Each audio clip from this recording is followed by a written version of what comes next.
TV qui vous fait découvrir le paysage culturel de Metz. Dans ce numéro, on vous emmène à la BAM, la salle de musique actuelle messine implantée sur le quartier de Bordeaux. Nous avons rencontré Laurent Vergniaud et Nicolas Taucher de Metz en Seine qui vous feront découvrir ce lieu et comment travaille son équipe. Et puis, dans ce journal, le FRAC Lorraine, le Fonds régional d'art contemporain, d'où viennent ces œuvres et comment sont-elles conservées? Des éléments de réponse avec Cheryl Gressier et Margot Delalande du FRAC.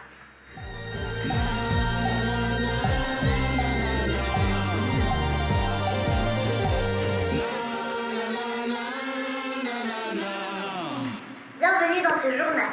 L'association Bouche à Oreille a lancé le 15 février 2016 le petit journal culturel des jeunes. En première semaine, nous avons conçu le logo de l'émission et réfléchi sur notre décor plateau.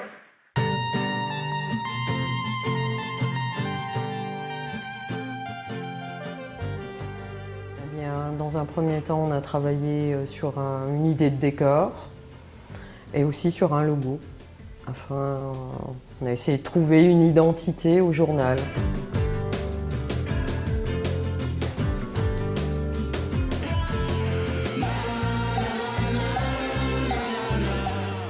À Metz-Borny, nous avons la chance d'avoir la boîte à musique. Depuis son inauguration en septembre 2014, la BAM a accueilli toutes sortes d'artistes et de concerts. Notre équipe de reportage s'est rendue sur les lieux pour rencontrer son directeur et son programmateur. Il nous parle du fonctionnement de cet équipement culturel. Bonjour, pouvez-vous vous présenter? Je suis le responsable de ce qu'on appelle le pôle musique actuelle à Metz en Seine. Metz en Seine, c'est une structure qui gère des établissements musicaux, que sont l'Arsenal, les Trinitaires et la BAM. Et moi, je suis responsable des Trinitaires et de la BAM, où on est en ce moment. Pourquoi la BAM à Metz-Borny? Alors, pourquoi la BAM à Borny? C'est un choix qui a été fait. Borny s'est beaucoup développé ces derniers temps. Il y a le Métis qui arrive ici, etc. Pour une ville, c'est important d'avoir des équipements culturels un peu partout. Et voilà, c'est un petit peu un pari qui a été fait, de dire on va mettre cette belle salle de concert, non pas au centre, mais dans les quartiers, où on pourra aller en Métis. Ça animera pas uniquement le centre, mais aussi d'autres quartiers. Voilà. D'accord. Comment s'est fait le choix de l'architecte? Il y a une espèce de concours qui est fait auprès de plein d'architectes. Certains répondent et après il y a une sélection qui est faite. Et c'est ce projet qui a été choisi pour différents aspects, aspects financiers, mais aussi des aspects architecturaux. Et l'idée c'est d'avoir un projet qui s'implante bien dans le quartier, qui soit bien intégré. Donc là avec les toits végétalisés, ça s'imprègne bien dans tout ce qu'ils ont fait ici dans le quartier. Le long du boulevard d'Alsace. Voilà, c'est un bâtiment à la fois assez discret, à la fois lumineux, avec toutes les petites fenêtres.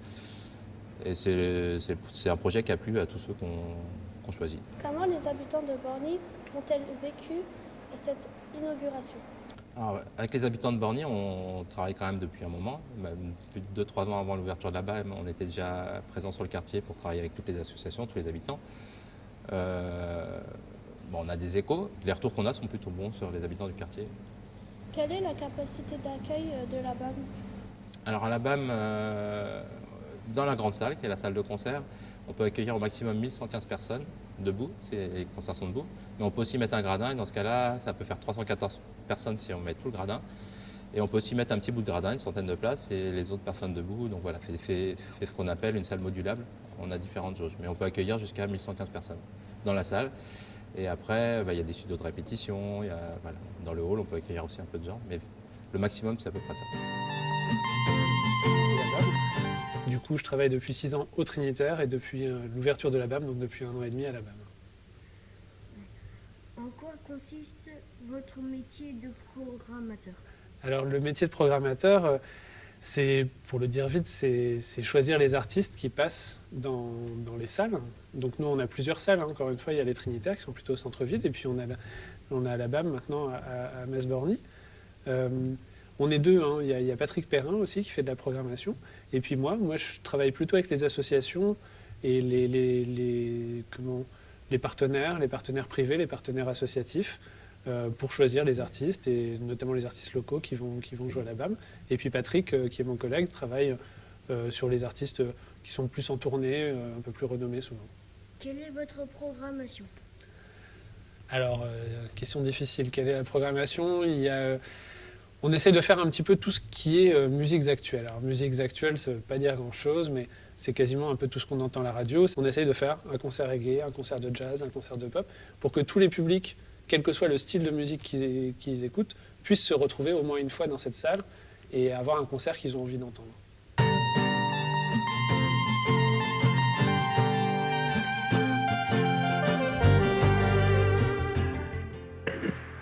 Les vieux bâtiments de l'hôtel Saint-Olivier de Metz abritent depuis 2004 le Fonds régional d'art contemporain de Lorraine. Destiné à l'exposition de collections publiques d'art contemporain, le FRAC Lorraine accueille le public toute l'année du mardi au dimanche. Rencontre avec l'équipe. Alors, mon métier, il est assez varié. Donc, d'une part, je m'occupe des publics. Donc, par exemple, si on va développer, actuellement, on a une exposition sur une artiste turque. Donc, moi, je vais aller rencontrer des associations turques pour leur parler du projet, pour éventuellement mettre des actions avec eux en place. Et j'accueille aussi les publics ici. J'aide à la formation des médiateurs, qui sont les guides qui accueillent le public. Je m'occupe aussi des publics en situation de handicap. Donc, on a par exemple des visites en langue des signes. Et pour ces visites, voilà, j'ai une interprète qui m'aide à former les médiatrices. Qu'est-ce que le FRAC et pourquoi a-t-il été créé? Alors, le FRAC, ça veut dire Fonds régional d'art contemporain de Lorraine. Ce sont des structures qui ont été créées au début des années 80 à l'initiative du ministre de la Culture qui s'appelait Jacques Lang à l'époque. Et elles ont été pensées pour permettre d'avoir de l'art contemporain dans toute la France. On a à peu près 3 ou 4 expositions par an qui sont des expositions sur des thèmes en lien avec l'actualité. En ce moment, on a une artiste turque qui s'appelle Nil Yalter et qui parle des travailleurs immigrés, qui parle du droit des femmes. Avant ça, on a eu une exposition sur des artistes femmes africaines qui parlaient de l'identité de ces femmes. La prochaine exposition, ça va être une exposition sur la cartographie. On a eu des expositions sur la religion, sur les pôles arctiques-antarctiques, sur le temps. Donc voilà, des sujets très différents.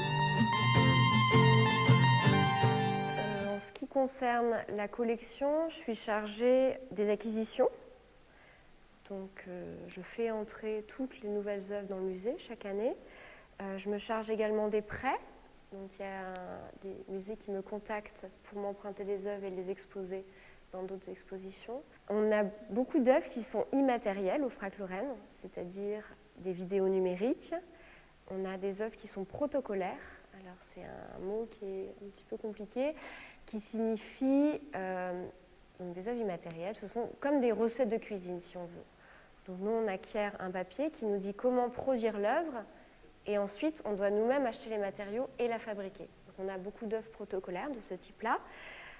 Outre les œuvres immatérielles, on a des œuvres d'artistes femmes qu'on expose. Ouais, pour nous, c'est assez important parce que les femmes sont sous-représentées. Donc on se charge vraiment de les montrer dans les expositions. Voilà, on a beaucoup de photographies.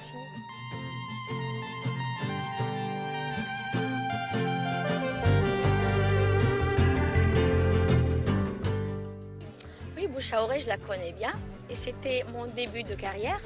Moi, je trouve que c'est une bonne association dans le sens où ça peut vous aider déjà pour vous, les ados. Ouais, je trouve ça une très bonne initiative. Je trouve que c'est bien pour les jeunes d'aller vers les autres et puis de voir ce qui se passe dans la vie de quartier, c'est sympa. J'ai entendu dire et j'ai vu dans les publications que vous êtes en train de faire ce petit journal.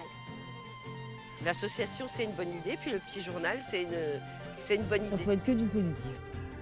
Voilà. C'est la fin de ce journal. Il nous reste à vous remercier de nous avoir suivis. Nous vous retrouvons dans notre prochain numéro. Merci, à bientôt.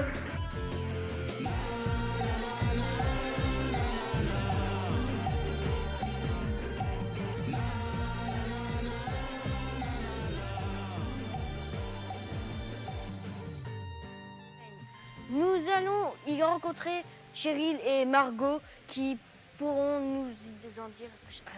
Allez, tu reprends. Allez. Ouais. Je me Attendez.